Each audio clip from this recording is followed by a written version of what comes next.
Hey, class, welcome back. Today I am Thomas Jefferson, and we are talking about his biography. He was our third president, all right, but he was most famously known for writing the Declaration of Independence.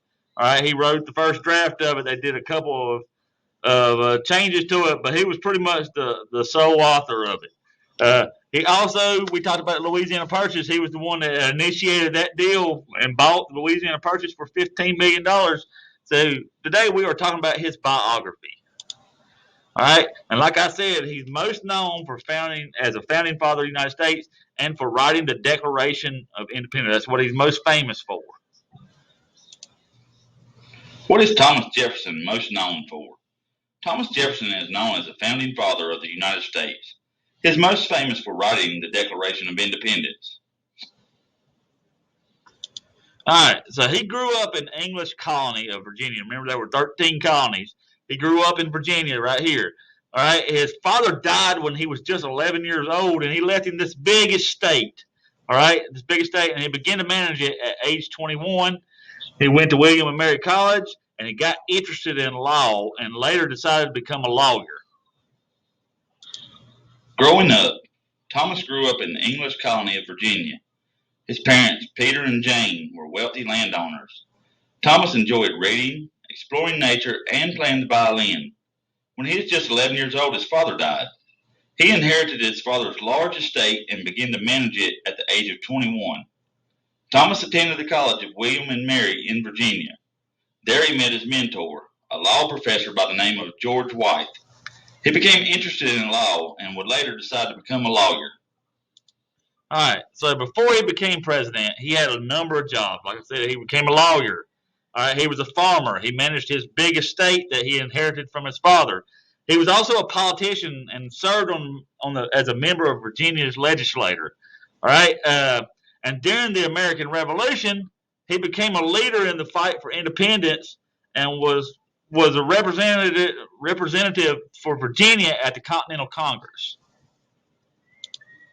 Before he became president, Thomas Jefferson had a number of jobs. He was a lawyer who studied and practiced law. He was a farmer and managed his vast estate. And he was a politician who served as a member of Virginia's legislature. By the 1770s, the American colonies, including Jefferson's Virginia, began to feel they were being unjustly treated by their British rulers. Thomas Jefferson became a leader in the fight for independence and represented Virginia at the Continental Congress. All right, let's see. All right, like I said, writing the Declaration of Independence, he was the first author of the Declaration of Independence. All right, he was the one that was in charge of writing the initial draft. All right, there was a committee of 5 that included Benjamin Franklin and John Adams on that committee. But and the Declaration of Independence stated, "Hey, we consider ourselves free from British rule, and we're willing to fight for that freedom." And like I said, he was the primary author of the document, and all they did was make just a few changes to it. And the Declaration of Independence is one of our most important documents in the history of the United States. Writing the Declaration of Independence. During the Second Continental Congress, Jefferson was tasked together with John Adams and Benjamin Franklin to write a Declaration of Independence. This document was to state that the colonies considered themselves free from British rule and were willing to fight for that freedom. Jefferson was the primary author of the document and wrote the first draft. After incorporating a few changes from the other members of the committee, they presented it to Congress. This document is one of the most treasured documents in the history of the United States. All right, so during his presidency, he became the third president of the United States on March the 4th, 1801. And the first thing he did was reduce the federal budget and move the power back into the hands of the states. And he also lowered taxes, which everybody loves it when you lower taxes. I love it when they lower my taxes.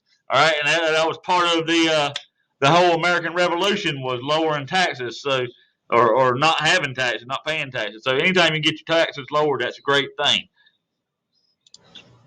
Thomas Jefferson's presidency. Jefferson became the third president of the United States on March the 4th, 1801. One of the first things he did was try to reduce the federal budget, moving power back into the hands of the states. He also lowered taxes. which made him very popular to many people. All right, so one of his main accomplishments as the president was when he bought the Louisiana Purchase. He bought this large section of land here in green here, and it doubled the size of the United States at the time. He bought it from Napoleon of France for $15 million. And like I said, it doubled the size. It was like 828,000 square miles, or like 4 cents an acre for $15 million. Some of his main accomplishments as president include the Louisiana Purchase. He bought a large section of land to the west of the original 13 colonies from Napoleon of France. Although much of this land was unsettled, it was so large it nearly doubled the size of the United States. He also made a really good deal buying all the land for only $15 million. All right, so the Lewis and Clark expedition, which we're going to get to next time on it. Once he bought the Louisiana Purchase, he had to find out what he had bought because it hadn't been explored yet. All right, so he needed some people to map the area. So he got Lewis and Clark to explore the Western Territory and report back what was there. Lewis and Clark expedition. Once he had bought the Louisiana Purchase, Jefferson needed to map the area and find out what was west of the country's land. He appointed Lewis and Clark to explore the Western Territory and report back on what was there. All right. So how did he die? He became sick in 1825. His health grew worse, and he finally passed away on July the 4th, 1826. All right. And he died on the same day as his fellow founding father, John Adams. Even more amazing is that they both died on the 50th anniversary of the Declaration of Independence. How did he die? Jefferson became sick in 1825. His health grew worse, and he finally passed away on July the 4th, 1826. It's an amazing fact that he died on the same day as his fellow founding father, John Adams. Even more amazing is that they both died on the 50th anniversary of the Declaration of Independence. All right, comprehension questions, class. Who wrote the first draft of the Declaration? Was it A, Thomas Jefferson, B, Mr. Shawn, or C, Abraham Woodhull? It was A, Thomas Jefferson, who wrote the first draft of the Declaration of Independence. Ding, ding, ding. We have a winner. Number 2, in what colony did Jefferson grow up? Was it A, the North Carolina colony, B, the Virginia colony, or C, the Massachusetts colony? It was B, the Virginia colony of the 13 colonies that grew up in Virginia colony. Ding, ding, ding. We have a winner. Number 3, what did the Declaration of Independence state? That A, that we were free from Britain, that the United States was free from Britain, B, nothing, or C, that they will remain with England. It stated, hey, we are free from Britain. We want our own independence. Ding, ding, ding. We have a winner. Number 4, what number of president did Jefferson become in 1801? Was he A, the 16th president, B, the 5th president, or C, the 3rd president? He was C, the 3rd president of the United States. Ding, ding, ding. We have a winner. And our last one, in 1803, Jefferson made what purchase for the United States? A, he purchased North Carolina. B, he had the Louisiana Purchase, which doubled the size of the United States. He purchased it for $15 million from Napoleon of France. Or C, the nothing purchase. Ding, ding, ding. We have a winner. It would be the Louisiana Purchase is what purchase he made for the United States. Okay, class, that is all. I'll be back next time. We'll be talking about the Lewis and Clark expedition.